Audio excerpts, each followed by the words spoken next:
Flamingo Books, Social Studies 7, History हमारा अतीत 2, मध्यकालीन Bharat, Chapter 3, New Kings and Kingdoms C. The tripartite struggle for Kannauj. The tripartite struggle, त्रिपक्षीय संघर्ष, कन्नौज पर control के लिए 8वीं से 10वीं शताब्दी के बीच लड़ा गया एक लंबा और भीषण युद्ध, फियर्स बैटल था। इसमें 3 प्रमुख डिनेस्टीज शामिल थी, पलास, पाल, बंगाल से, प्रतिहारास, प्रतिहार, वेस्ट इंडिया से, और राष्ट्रकूटस, राष्ट्रकूट, दक्कन से। कन्नौज की स्ट्रैटेजिक स्थिति, स्ट्रैटेजिक लोकेशन और उसकी समृद्धि इसे नॉर्थ इंडिया की सत्ता का सिंबल बनाती थी। इस लगातार कॉन्फ्लिक्ट ने इन तीनों शक्तियों को काफी कमजोर कर दिया, जिससे एंड में भारत में नए क्षेत्रीय राज्यों का उदय हुआ। पालर रूलर्स, पलास, पाल शासक ने 8वीं से 12वीं शताब्दी तक बंगाल और बिहार पर शासन किया। गोपाला ने इस वंश की स्थापना की। धर्मपाल और देवपाला उनके प्रमुख शासक थे।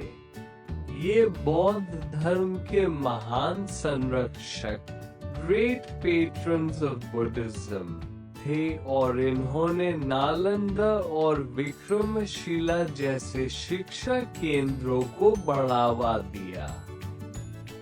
उन्होंने कला और वास्तुकला जैसे सोमपुरा महाविहारा में भी महत्वपूर्ण योगदान दिया।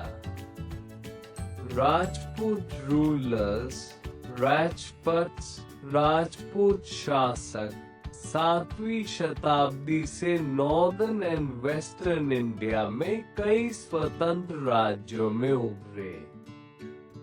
वे अपनी वीरता, शौर्य और आत्मसम्मान, bravery, valour and self respect के लिए जाने जाते थे। चौहान, पृथ्वीराज चौहान, प्रतिहारा और परमार जैसे कई राजपूत वंश थे। वे अक्सर एक दूसरे से और बाहरी आक्रमणकारियों से लड़ते थे। उनकी संस्कृति में शिवलरी और लॉयल्टी को बहुत महत्व दिया जाता था। The feudatory system. The feudatory system या सामंती व्यवस्था एक ऐसा सामाजिक और राजनीतिक स्ट्रक्चर था जिसमें भूमि के बदले सेवा, service in exchange for land का आदान प्रदान होता था। राजा अपनी जमीनें फ्यूडट्रीज सामंतों या जागीरदारों को देते थे।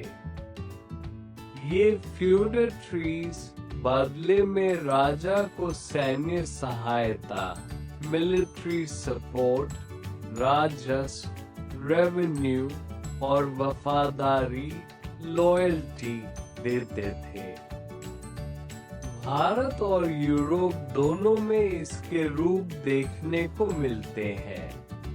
इस सिस्टम से सत्ता का विकेंद्रीकरण, डिसेंट्रलाइजेशन ऑफ पावर होता था, क्योंकि लोकल सामंतों के पास अपने क्षेत्रों में काफी स्वायत्तता, ऑटोनॉमी और अधिकार होते थे। Mahmud of Ghazni and Muhammad Ghori invasions of India. Mahmud Ghaznavi, Mahmood of Ghazni। 11वीं सदी की शुरुआत में महमूद गजनवी ने भारत पर कई बार लगभग 17 आक्रमण किए। उसका मुख्य पर्पस धन लूटना, प्लंडर वेल्थ था, स्पेशली मंदिरों से, जैसे 1025 में सोमनाथ मंदिर। उसने भारत में स्थायी शासन स्थापित नहीं किया, लेकिन उसके आक्रमणों ने भारतीय राज्यों की वीकनेसेस को उजागर किया। मोहम्मद घोरी 12वीं सदी के अंत में मोहम्मद घोरी ने भारत पर अटैक करना शुरू किया। उसका मोटिव साम्राज्य स्थापित करना, एस्टैब्लिश एन एम्पायर था। 1191 में तराइन की पहली लड़ाई में उसे पृथ्वीराज चौहान ने हराया, लेकिन 1192 की दूसरी तराइन की लड़ाई में घोरी ने पृथ्वीराज को हराकर भारत में मुस्लिम शासन की नींव रखी। उसके कैंपेन से दिल्ली एम्पायर की शुरुआत हुई।